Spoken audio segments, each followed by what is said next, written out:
आएर हुनुहुन्छ? हजुर आएर बस। मिटिङ गर्नु। बाबु यता बस।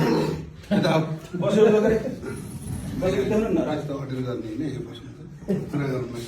के कुरा गर्छ? गरौँ न। सरले भनेको मान्नु पर्छ। यहाँ बस्नु त एकछिन कुरा गरौँ न। म सानो मान्छे सानो बस्छु यहीँ। माथितिर बस्ने हो क्या? हरि सर है सुन्नुहोस् है। अब यो बाबु जहिलेसुकै अटेन्ड गर्छ। हजुर कहिले गरेछ? हिजो नि स्कुल आएकै छु। स्कुलमा चाहिँ आएर हुन्छ एकछिन बोल्न देऊ न अनि बल्ल कुरा गरौँ। उसो जान्छु म। जान कहाँ पाइन्छ? सबै कुरा बिगार्दै आउने, पढाइतिर ध्यानै नदिने, घर गएर मोबाइलमा खेलाउने, पढ्न बाबु जान्छु म त। यहाँ सुन यहाँ बस। पढ्न बाबु भन्ने भने पढ्दै त सुकेन पास भइदिनु न भन्छ।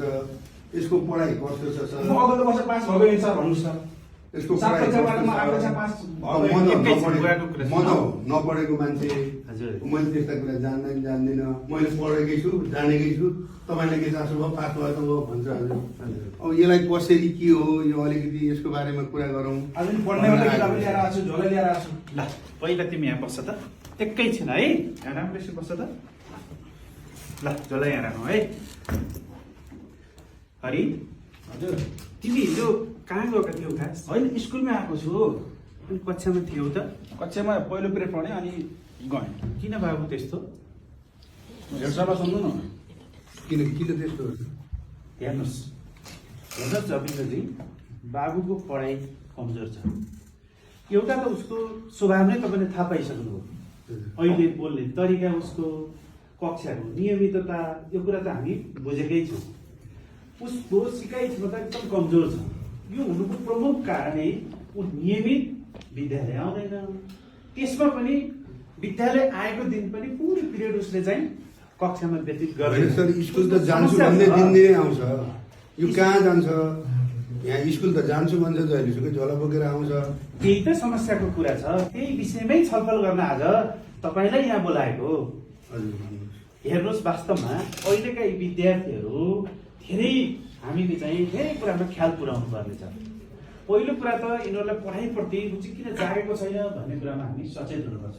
त्यसमा पनि तपाईँ जस्तो समझदार अभिभावकले आफ्ना छोराछोरीहरूको धेरै कुरामा विचार गर्नुपर्नेछ। यिनीहरूको उमेर, यिनीहरूको साथी सङ्गतिको प्रभाव, यिनीहरूको रुचि, यस्ता कुराहरूमा हामी निकै सचेत हुनुपर्छ। तपाईँ समयमै आउनुभयो। आज उसैलाई अगाडि राखेर हामी यो विषयमा कुराकानी गर्न पायौँ। उसो भने हामीले के गर्नु? अब हामीले एकदम ध्यान दिनुपर्ने कुरा के छ त भने वास्तवमा विद्यालयमा हामीसँग विद्यार्थी 10 देखि 4 बजेसम्म रहन्छ। तर तपाईँ भन्नुहोस् त 4 बजे पछिको र 10 बजे अगाडिको अधिकांश समय विद्यार्थी कहाँ हुन्छन्? हामीसँगै हुन्छन्। भनेपछि विद्यालयको र एउटा शिक्षकको भन्दा सबभन्दा बढी भूमिका कसको हुन्छ? हजुरहरूले भनिदिनु पर्यो सर। हामीले गर्न त कहाँ टेर्छौँ त नि। पछि गएर वास्तै गर्नु न। घर किताब चाहियो, कापी चाहियो भन्दा ल भोलि भन्नुहुन्छ नि। मैले किनिदिएको छैन किताब। एक वर्षमा सुरुको वर्ष किताब किनिदिएको भन्नुहोस् त। सुरुको वर्ष यहाँनिर हेर्नुहोस्। होमवर्क गर्न यहाँ सरहरूले चाहिँ होमवर्क गर्न भन्नुहुन्छ। कापी हुँदैन मैले किन्दैन भन्छु। आफूमा कता कता बरालिनुहुन्छ। साँझ मात्रै घर आउनुहुन्छ। अनि भन्यो छैन। अनि के गर्ने त सर? अनि झापा ठाउँदा त पुरो भाग्ने ठिक भयो नि। सम्झाइदिनु सर बाबालाई पनि। त्यस्तो कुरा होइन। मैले किनिदिएको थिएँ त्यो ढाँड्छ कि अलि यो अलि ढाँड्छ। अब कुरा तपाईँले राम्रैसँग बुझ्नु पर्यो। पहिलो कुरा त विद्यालय के अरे घर नै पहिलो हाम्रो विद्यालय र हामी आमा बुबा नै पहिलो शिक्षक हौँ। त्यसैले हामीले आफ्नो बच्चालाई संस्कार सिकाउने कुरा घरबाटै सुरु हुन्छ। ठिकै हो तपाईँले भनेको। त्यसपछि हामीसँग पनि विद्यार्थीहरू उत्तिकै समय व्यतीत गरेका हुन्छन्। त्यसमा हाम्रो निगरानी पनि उत्तिकै हुनु जरुरी छ र हामीले सम्झाइ बुझाइ त गर्छौँ। तर एकैचोटि हामीले मात्रै परिवर्तन गर्न त सम्भव छैन नि। मुख्य कुरा उसमा मैले देखिरहेको छु, उसको सङ्गतको प्रभावले यस्तो परिरहेको छ।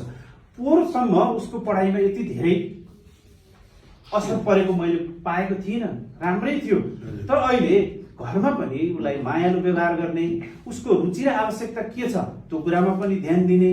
र तपाईँ गत सालदेखि अहिलेसम्म हामीसँग सम्पर्कमै आउनुभएको छैन। कमसेकम हामी त व्यस्त आफ्ना मान्छे छौँ, अब छोराछोरीको पढेकै होला, छोराले गएकै छ, यही त पढेकै तपाईँहरूको छ सबभन्दा भन्ने ठुलो लाग्यो कमजोरी छ। हामीलाई। अब ठिकै तपाईँ भयो। बिहानदेखि बेलुकासम्म दौडधुप गर्नुहुन्छ छोराछोरीका लागि भनेर यति चाहिँ व्यस्त हुनुहुन्छ, तर वास्तवमा छोराछोरीका लागि दिनुपर्ने मुख्य कुरै तपाईँहरूबाट पुरा हुन सकेको छैन। उनीहरूका लागि माया चाहिन्छ। एउटा अभिभावक भइसकेपछि एउटा साथीको मित्रवत व्यवहार पनि त जरुरी छ नि। त्यसैले आफ्नो बच्चाको आवश्यकता के हो, भर्खरै उसले भनिरहेको छ तपाईँले समयमा कापी कलम किनिदिनुहुन्न, भनेको सामग्री उसले पाउँदैन, त्यही भएर त उसमा यस्तो खालको बानी बेहोराको विकास भइरहेको छ।